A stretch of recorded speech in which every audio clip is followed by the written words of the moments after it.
खोया खोया चांद।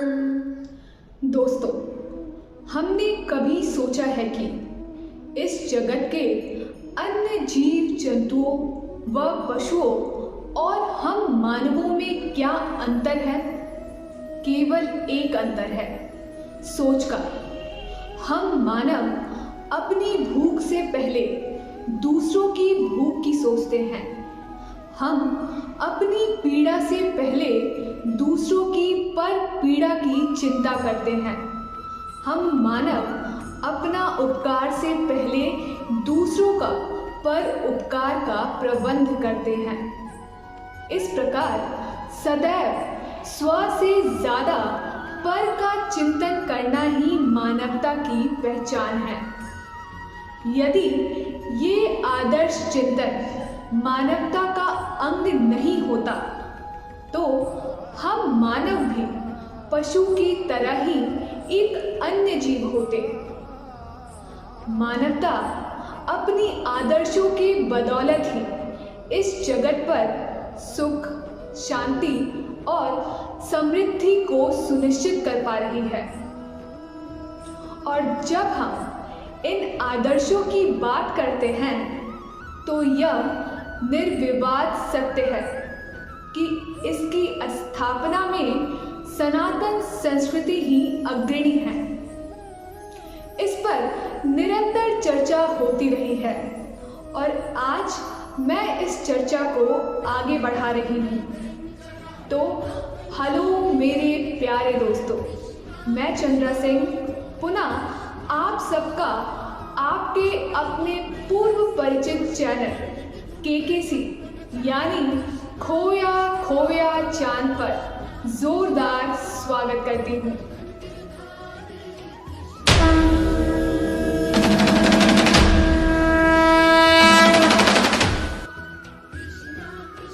दोस्तों, मानवता सदा सत्य अनुचरण, सेवा, त्याग, बलिदान आदि सर्वोत्तम मानव गुण को अपने जीवन में धारण करने से ही पोषित होती है और इसी से धर्म की स्थापना होती है। बल्कि कहे तो यही धर्म है। इस चिंतन को जितनी गहराई से हमारी भारतीय संस्कृति या सनातनी संस्कृति समझती है, आत्मसात करती है और फिर पूरी जीवंतता से जीती है, ऐसी मिसाल अन्यत्र नहीं मिलेगी। पिछले कुछ एपिसोडों से मैं ऐसे उदाहरणों को प्रस्तुत कर रही हूँ। उन उदाहरणों को आप ऐतिहासिक ना मानकर पौराणिक मान सकते हैं। मगर ऐसा नहीं है। हमारा यह चिंतन निरंतरता में बना हुआ है और यह आपको नवीन इतिहास में भी दिख सकता है और वर्तमान में भी कई जीवंत उदाहरण आपको मिल सकता है। कुछ कालखंड पूर्व के संत कवि रविदास जी की ये पंक्तियां हमारे इसी चिंतन की पुष्टि करती है।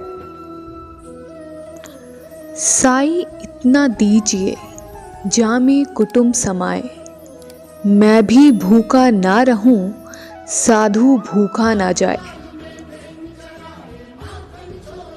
यही है हमारी चिंतन की दिशा, जिसमें हम सनातनी अपने भूख से पहले साधु की भूख की चिंता करते हैं। यही है हमारे आदर्श। ऐसे ही आदर्शों के लिए हम जाने जाते हैं। इन्हीं आदर्शों के तहत हम माता, पिता, गुरु को अपना ईश्वर मानते हैं। यही कारण है कि जब गणेश को पूरे ब्रह्मांड की परिक्रमा करने को कहा जाता है तो वे अपने माता पिता को ही ईश्वर मानते हुए जो ब्रह्मांड स्वरूप होते हैं, अपने माता पिता की ही परिक्रमा कर लेते हैं, और वहीं गणेश अपनी माता के आदेश का पालन में अपने पिता से ही युद्ध कर बैठते हैं एवं अपना शीश तक गवा बैठते हैं। बाद में गज अर्थात हाथी का शीश लगा उनको जीवन मिलता है और इस प्रकार वे गजानन बन जाते हैं। दोस्तों, पिछले एपिसोड में हमने एक शिष्य का ईश्वर तुल्य गुरु के समक्ष समर्पण की कथा का वर्णन किया था, जिसमें एकलव्य ने गुरु दक्षिणा में अपना अंगूठा दान कर दिया था। ऐसे ही गुरु भक्ति की दो और मिसालें आप सबके समक्ष रखना चाहती थी, मगर समयाभाव में समर्थ नहीं हो पा रही थी। आज उसी इच्छा को पूरा करना चाहती हूँ। इसमें से एक कथा महाभारत काल की ही है। हम सभी जानते हैं कि महारथी कर्ण अपने किशोरावस्था में गुरु परशुराम से शिक्षा प्राप्त कर रहे थे। उसी दौरान एक बार गुरु परशुराम कर्ण की जंघा पर सो गए थे। तभी एक कीट कर्ण की जंघा को काटने लगा। स्वाभाविक है, उसके दंश से असह्य पीड़ा कर्ण को होने लगी। गुरु की निद्रा भंग न हो जाए, इस विचार से कर्ण अविचलित बना रहा और उसकी जंघा से खून की धारा बह चली। जब गुरु का शरीर गर्म खून से भीगने लगा तो गुरु की निद्रा भंग हुई।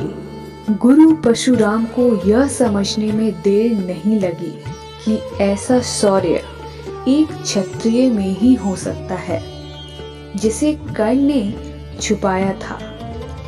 इस पर परशुराम कुपित तो हुए, मगर उनके अदम्य साहस को देख अभिभूत हो गए और उन्होंने कर्ण को एक अनुपम वरदान दिया। दोस्तों, एक और कथा का वर्णन करना चाहूंगी। यह कथा महाभारत काल की तो नहीं है, मगर यह एक प्राचीन कथा है। गुरु धौम्य के आश्रम में एक आरुणि नामक बालक शिक्षा ले रहा था। आरुणि बहुत तेजस्वी बालक तो नहीं था, मगर वह अनन्य गुरु भक्त अवश्य था। एक बार वर्षा ऋतु में भीषण वृष्टि हुई। गुरुकुल के खेत जल पल्लावित हो गए। गुरु को आशंका थी कि कोई खेत की मेड़ ना टूट जाए, जिससे खेत का जल बाहर ना निकल जाए। इसलिए गुरु धौम्य ने कुछ शिष्यों को आदेश दिया कि वह निगरानी कर यह सुनिश्चित करे जल खेत में ही बना रहे। शिष्यों का कुछ झुंड निगरानी के लिए गया, जिसमें आरुणि भी शामिल था।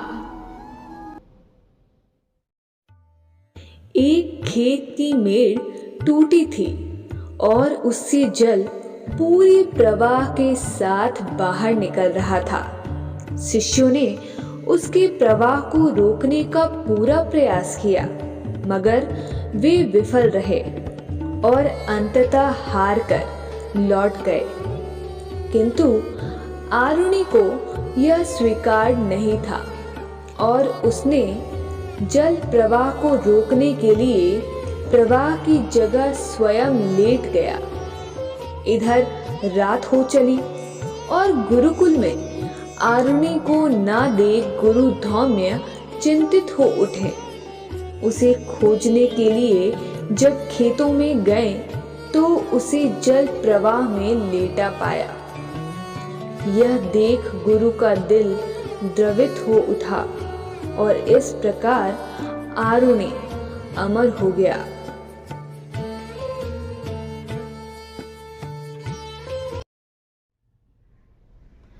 दोस्तों, आशा करती हूँ कि आपको इन सनातनी आदर्शों से प्रेरणा मिल रही होगी। मेरा मात्र यही प्रयास है कि इनसे निकलने वाली ज्योति पुंज में ऐसी कोई किरण आपको भी दिख जाए जिसमें आपका जीवन आलोकित हो जाए। इसी मंगल कामना के साथ आज विश्राम लेती हूँ और मिलती हूँ अगले एपिसोड में। जय हिंद।